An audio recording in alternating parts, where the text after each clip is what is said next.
അല്ല, അടിനാശം വെള്ളപ്പൊക്കത്തിന് ഇതുപോലെ ഒരു ഹൈപ്പ് എന്റെ ജീവിതത്തിൽ ഞാൻ കിട്ടുമെന്ന് വിചാരിച്ചല്ല. കാരണം നല്ല രസമായിട്ട് പോകുന്നുണ്ട്. ഒരു ഗസ്റ്റ് വന്ന് മാക്സിമം എത്ര എപ്പിസോഡായിട്ട് കിട്ടാറുണ്ട് നിങ്ങൾക്ക്? ഞാൻ ഒരൊറ്റ എപ്പിസോഡേ ഉള്ളൂ. എത്ര മണിക്കൂർ? എനിക്ക് തോന്നുന്നു ഏറ്റവും ലോങ്ങസ്റ്റ് തരുൺമൂർത്തി ചേട്ടൻ വന്നായിരുന്നു 2 മണിക്കൂർ 47 മിനിറ്റ്. അതിനായിട്ടും കൂടുതൽ കിട്ടില്ല. ഇത് കിട്ടണം. എനിക്ക് അറിഞ്ഞൂടാ എത്ര നേരമായിന്ന്. ആണോ? അതിനേക്കാൾ കൂടുതൽ ഇത് വഴിതെറ്റിപ്പോയത് തന്നെ കാണും 1 മണിക്കൂർ. അത് ചെറിയ ചെറിയ റീൽസ് ആയിട്ട് ആദ്യം ഇടണം. ഞാനപ്പോ കൗമുദിയില് നമ്മള് എല്ലാവരും നമ്മുടെ ഫ്രണ്ട്സ് ആയിട്ട് ഈ പറയണ വീഡിയോ പറയേ ഇതൊരു 1000 അമ്പായിട്ട് വിടണേ. 1000 നേരോസ് അങ്ങനെ ഒരു പേര് തന്നെ ഇട്ടു. നല്ലതാ. പ്രവീൺ പൂക്കാടൻ ആണ്. ചേട്ടാ ഒരു സംശയം ഞാൻ ചോദിച്ചോട്ടെ. ചേട്ടാ ഇപ്പോ മൾട്ടിപ്പിൾ ഇൻഡസ്ട്രിയിൽ വർക്ക് അല്ല, ഇതില് വേറെ ആക്ടേഴ്സിനെ കുറിച്ചൊക്കെ സംസാരിക്കണം കേട്ടോ.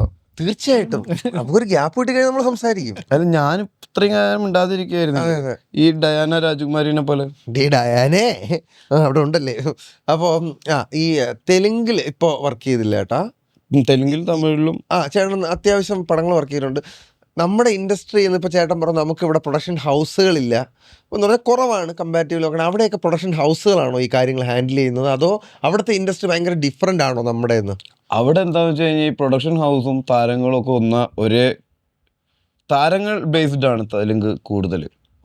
അതും ഫാമിലി ബേസ്ഡ് ആണ്. അതൊരു ഫാമിലി ബിസിനസ്സാണ് തെലുങ്കിൽ കൂടുതലും.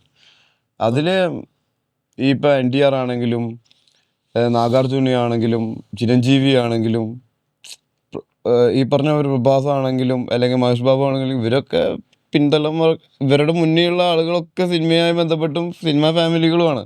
ഇതിലല്ലാത്തത് നാനി മാത്രമേ ഉള്ളൂ. നാനി മാത്രമാണ്. നാനി, ദേവർഗോണ്ട, പിന്നെ ശ്രീവിഷ്ണു എന്ന് പറഞ്ഞിട്ട് ഞാനിപ്പോൾ ചെയ്തുകൊണ്ടിരിക്കുന്ന ഒരു മറ്റേ അവരൊക്കെ കയറി അവർക്കൊക്കെ ഭയങ്കര ബുദ്ധിമുട്ടെന്ന് പറഞ്ഞു കഴിഞ്ഞാൽ സ്വാഭാവികമായിട്ടും ഇപ്പോൾ ഒരു സ്കൂളിലെ ഹെഡ് മാഷ് അല്ലെങ്കിൽ അവരുടെ മക്കൾക്ക് കൂടുതൽ നമ്മളാണെങ്കിലും ഇപ്പോൾ ഒരു ഹോസ്പിറ്റലിലുള്ള ഡോക്ടർ, ആ ഹോസ്പിറ്റലിൽ ആ ഡോക്ടറിന്റെ മക്കൾക്ക് കൂടുതൽ ചാൻസസ് ഉണ്ടാവില്ലേ പുറത്തത്തെ ആൾക്കാർക്ക്. നമ്മുടെ മക്കൾക്ക് അല്ലേ ചാൻസസ് കൊടുക്കുള്ളൂ. അതൊരിക്കലും ഒരു തെറ്റേ അല്ല. അതിനെ നമ്മൾ ഈ പറഞ്ഞ പോലെ എന്താണ് അതിനെ അങ്ങനെയൊന്നും വിളിച്ചിട്ട് ഒരു കാര്യമില്ല. സോ അതങ്ങനെ ചെയ്തില്ലെങ്കിലാണ് അവരെ ഒലക്കൊക്കെ അടിക്കേണ്ടത്. സ്വന്തം മക്കളെ പോലെ സഹായിക്കുന്നില്ലെങ്കിൽ പിന്നെ ആരെയും സഹായിക്കേണ്ടത്? നമ്മളാണെങ്കിൽ അങ്ങനെയല്ലേ ചെയ്യുള്ളൂ. പക്ഷെ അതിന്റെ പേരിൽ നമ്മുടെ മുഖ്യമന്ത്രി അടക്കം ചില സമയങ്ങളിലും മന്ത്രിമാരൊക്കെ ക്രൂശിക്കപ്പെടുന്നുണ്ട്. അവരുടെ ബന്ധുക്കൾക്ക് അവസരം കൊടുത്തു. അവര് മന്ത്രിയായിട്ട് അവരുടെ വീട്ടുകാർക്ക് ഉപകാരപ്പെട്ടില്ലെങ്കിൽ അവരെങ്ങനെ നാട്ടുകാർക്ക് ഉപകാരപ്പെടുക? മനസ്സിലായ? അപ്പോൾ ഞാൻ ചോദിച്ചേട്ടാ അതിന്റെ ഡിഫറൻസ് ആണ് നമ്മുടെ ഇവിടത്തെക്കാളും അവിടത്തെ അതാണ് ഞാൻ പറഞ്ഞത്. അവിടെ കുറച്ചും കൂടി ഫാമിലി ബിസിനസ് അവരാണ് അത് ഫാമിലീസ് ആണ് അത് ഹാൻഡിൽ ചെയ്യുന്നത്. അതായത് ഇപ്പൊ NTRന്റെ ഒരു പടം ചെയ്യുമ്പോൾ NTR പ്രൊഡക്ഷൻസും അവരുടെ ഫാമിലി പ്രൊഡ്യൂസേഴ്സും അവർക്ക് ഇപ്പോൾ 2-3 പടം അവരുടെ വർക്കാവാതെ ഇരിക്കുമ്പോഴും അവരെ സപ്പോർട്ട് ചെയ്യാൻ അവരുടെ ഫാമിലി ഉണ്ട്. വീണ്ടും ഒരു പടം ചെയ്യാൻ പുതിയതായിട്ട് വരുന്ന ഒരാൾ 2-3 പടങ്ങൾ അടുപ്പിച്ച് ഫ്ലോപ്പ് ആവുന്ന സമയത്ത് പിന്നെ ഫണ്ട് ചെയ്ത് ഹെൽപ്പ് ചെയ്യാൻ ഒരാളില്ലെങ്കിൽ, ബാക്കപ്പ് ഇല്ലെങ്കിൽ പിന്നെ ആ താരം അവിടെ ഇല്ലാതെയാവുക. പിന്നെ ആ താരം സൈഡ് കഥാപാത്രങ്ങൾ ചെയ്ത് പോകണം, മുൻനിരയിലേക്ക് വരാൻ പറ്റില്ല. അതാണ് അവരുടെ പ്രഷർ. മനസ്സിലായി. അപ്പോൾ അവർ കണ്ടിന്യൂസ്ലി ഹിറ്റ് ഉണ്ടായിക്കൊണ്ടേയിരിക്കണം. മറ്റവർക്ക് കണ്ടിന്യൂസ്ലി ഹിറ്റ് ഇല്ലെങ്കിലും അവരെ സപ്പോർട്ട് ചെയ്യാൻ, ഫിനാൻഷ്യലി സപ്പോർട്ട് ചെയ്യാനും, പടം അവരെ വെച്ച് ചെയ്യാനും അവരുടെ പ്രൊഡക്ഷൻ ഹൗസസ് സ്വന്തമായിട്ട് അവർക്കുണ്ട്.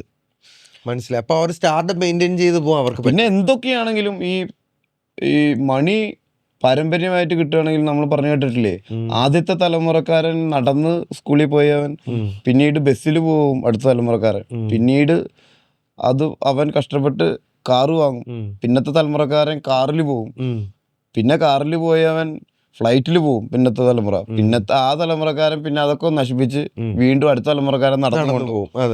മണി ലൈക്ക് ദാറ്റ്. മണി വരും പോവും. അപ്പോൾ ബാലയ്യയുടെ കൂടെ ബാലയ്യൊക്കെ അവിടെ ഭയങ്കര ഫാൻ ഫോളോയിങ്. ബാലയ്യ ഇത് നമ്മൾ പുറത്ത് ഇപ്പൊ ബാലയ്യ ജയ് ബാലയ്യ എന്ന് പറഞ്ഞിട്ടാണ് അവിടെ ക്ലബ്സ് ക്ലോസ് ചെയ്യുക. ആണോ? ബാലയ്യ മാത്രം ഞാൻ അവിടുത്തെ ഇൻഡസ്ട്രിയില് ഷോട്ട് കഴിഞ്ഞാലും ലൊക്കേഷനിൽ ഇരിക്കുന്ന ചെയർ ഇട്ടിട്ട് അതേ ലൊക്കേഷനിൽ ഇരുന്ന് എല്ലാവരുമായിട്ട് സംസാരിച്ച് കമ്മ്യൂണിക്കേറ്റ് ചെയ്യുന്ന ഒരു സ്റ്റാർ.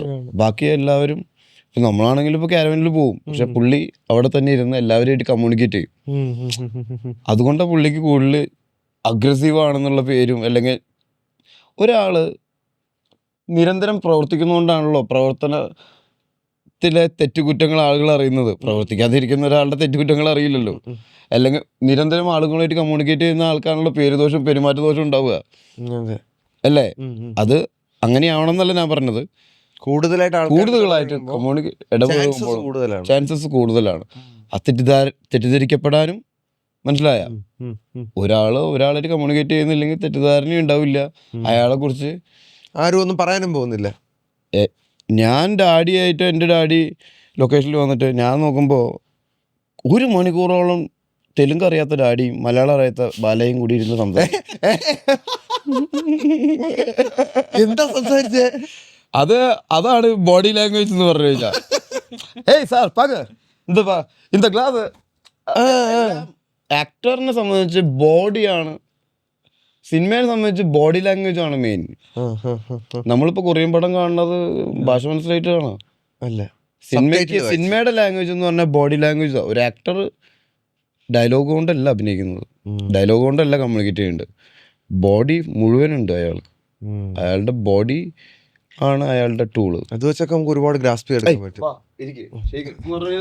ഒരു കൈ നീട്ടിയ കൈ വരും, മനസ്സിലായി. കൈ നീണ്ട് ഇങ്ങനെ ആക്കുമ്പോ നമുക്ക് ഇടി കിട്ടുമെന്ന് ഉറപ്പിക്കാം. നമ്മളിപ്പോ പ്രണയം ഒരാളും അങ്ങോട്ടും ഇങ്ങോട്ടും എക്സ്ചേഞ്ച് ചെയ്യണത് ലവ് ലെറ്റർ എഴുതിയിട്ടല്ലോ, അല്ല, കാണുമ്പോഴേ കണ്ണുകളിലൂടെ, ആക്ഷൻസിലൂടെ, ചിരിയിലൂടെയൊക്കെ. അല്ല, ശരിക്കും എന്താ സംസാരിച്ചേ? അല്ല, നമ്മള് ബാലയെ പറ്റി സംസാരിച്ചു, തെലുങ്ക് പടത്തിനെ കുറിച്ച് സംസാരിക്കുകയായിരുന്നു. അതല്ല, പിന്നെ അങ്കിളുമായിട്ട് അങ്കിളും ബാലയായിട്ട് എന്താ സംസാരിച്ചത്? അവര് ബാലയ്യ ഈസ് വെരി മച്ച് ഒരു ഭയങ്കര ഫാനാണ് പുള്ളിയുടെ അച്ഛൻ്റെ NTRന്റെ, സീനിയർ NTRന്റെ. അപ്പൊ സീനിയർ NTRന്റെ പടങ്ങള് യൂട്യൂബിലുള്ള ക്ലിപ്സ് കാണിച്ചു കൊടുക്കുക, അതിൻ്റെ ഒപ്പം പുള്ളി ഡയലോഗ് പറയുക. നമ്മളിപ്പോൾ മമ്മൂക്കാടെയും മോഹൻലാലിന്റെയും പടങ്ങൾ കാണിച്ചു കൊടുത്തിട്ട് നമ്മൾ അതിൻ്റെ കൂടെ ഡയലോഗ് പറയില്ല, അതുപോലെ ഡാഡിക്ക് പരിചയപ്പെടുത്തുക. മനസ്സിലായ? പിന്നെ പുള്ളിയുടെ പഴയ കാലത്തെ പടങ്ങള്, പുള്ളി 80s 70s time travel movies ഒക്കെ ചെയ്തിട്ടുണ്ട്, അങ്ങനത്തെ മെഷീനിലൊക്കെ വന്നിട്ട്. അതൊക്കെ എന്നെ അതിശയപ്പെടുത്തി. അപ്പോൾ ഇതൊക്കെയാണ് പുള്ളി ഭയങ്കര പ്രൗഡാണ് പുള്ളിയുടെ പുള്ളിയുടെ അച്ഛന് NTRനെ, മനസ്സിലായി? അതാണ് പുള്ളി സംസാരിക്കുന്നത്. അപ്പൊ യൂട്യൂബിൽ ഇത് കാണിക്കും, ഡാഡി കാണും, അവർ തമ്മിൽ കമ്മ്യൂണിക്കേറ്റ് ചെയ്യുന്നുണ്ട്. അതായത് കമ്മ്യൂണിക്കേഷൻ ഒരിക്കലും, ലാംഗ്വേജ് ഒരിക്കലും ഒരു തടസ്സമില്ല. എനിക്ക് മനസ്സിലായി. അപ്പോ മനസ്സിലായി. ആളൊരു നല്ലൊരു ചിൽ മനുഷ്യൻ. പിന്നെ ഈ തെലുങ്ക് ഇൻഡസ്ട്രിയെ സംബന്ധിച്ച് അതൊരു വലിയൊരു സ്റ്റേറ്റാണ്. ഏറ്റവും കൂടുതൽ റിച്ച് സ്റ്റേറ്റ് എന്ന് പറയുന്ന ഇന്ത്യയിലെ ഒന്നാമത് തന്നെ നിൽക്കുന്ന ഒരു സ്റ്റേറ്റാണ് ഹൈദരാബാദ്, അല്ലെങ്കിൽ തെലുങ്കാന. അവിടെയാണ് ഏറ്റവും കൂടുതൽ IT ബൂമിങ്. പിന്നെ നമ്മുടെ ഈ സ്ഥലക്കച്ചവടത്തിന് എന്താ പറയാ, റിയൽ എസ്റ്റേറ്റ് ബൂമിങ് ഒക്കെ ഏറ്റവും കൂടുതലുള്ളത്. അതിനോടൊപ്പം നിൽക്കുന്നത് നമ്മുടെ ഗുജറാത്തിലുള്ള ഒരു സിറ്റി ഇല്ലേ, അഹമ്മദാബാദ്. അപ്പം അവരുടെ അഹമ്മദാബാദ് രണ്ടും പിന്നെ പഞ്ചാബ് ഉണ്ടെന്ന് തോന്നുന്നില്ല.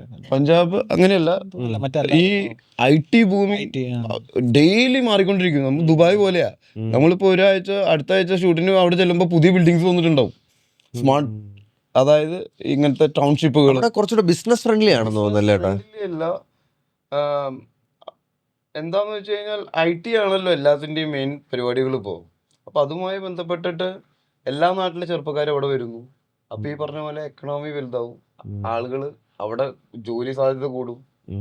മനസ്സിലായ? ഇപ്പൊ അവിടെയാണ് ഏറ്റവും കൂടുതൽ പബ്ബുകൾ ഉള്ളത്. അപ്പൊ ഒരു ചെറുപ്പക്കാരെ അവിടെ നിർത്താൻ എന്താ വേണ്ടത്?